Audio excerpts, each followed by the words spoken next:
మహబూబాబాద్ జిల్లా భారత communist party 99వ వ్యవస్థాపక దినోత్సవం మహబూబాబాద్లోని 3 కోట్ల సెంటర్లో భారత కమ్యూనిస్ట్ పార్టీ కార్యాలయంలోని 99వ ఆవిర్భావ దినోత్సవం సందర్భంగా జిల్లా ప్రధాన కార్యదర్శి బి విజయసారథి మాట్లాడుతూ కూడు గుడ్డ గూడు ఉపాధి పని కోసం ఏర్పడ్డ జెండా, కుల వివక్ష మత వివక్షలు లేనటువంటి సమాజం ఏర్పాటు చేయడానికి ఏర్పడ్డ జెండా భారత కమ్యూనిస్ట్ పార్టీ జెండా అని తెలిపారు.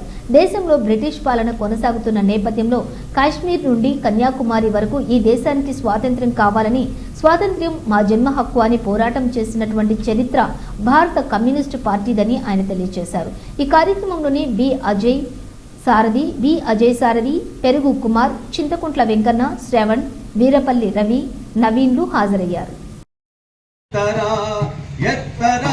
పూర్తి చేసుకొని 99వ వ్యవస్థాపక దినోత్సవాన్ని ఇక్కడ జరుపుకుంటున్నాం ఘనంగా. ఇది కూడు గూడు గుడ్డ కోసం పనిచేసుకోవడానికి, ఉపాధి కోసం ఆవిర్భించినటువంటి జెండా, అంతరాలు లేని సమాజం కోసం, కుల వివక్ష మత వివక్ష లేనటువంటి ఒక గొప్ప సమాజం కోసం ఏర్పడినటువంటి పార్టీ భారత కమ్యూనిస్ట్ పార్టీ. ఈ దేశంలో ఒకవైపున బ్రిటిష్ పాలన కొనసాగుతున్నటువంటి నేపథ్యంలో ఏర్పడినటువంటి ఎర్ర జెండా కాశ్మీర్ నుండి కన్యాకుమారి వరకు ఈ దేశానికి స్వాతంత్రం కావాలని, స్వాతంత్రం మా జన్మ హక్కని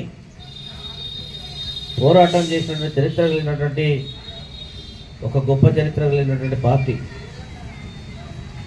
వేలాది మందిని బలిదానం చేసి ఈ దేశానికి స్వాతంత్రం తీసుకొచ్చింది.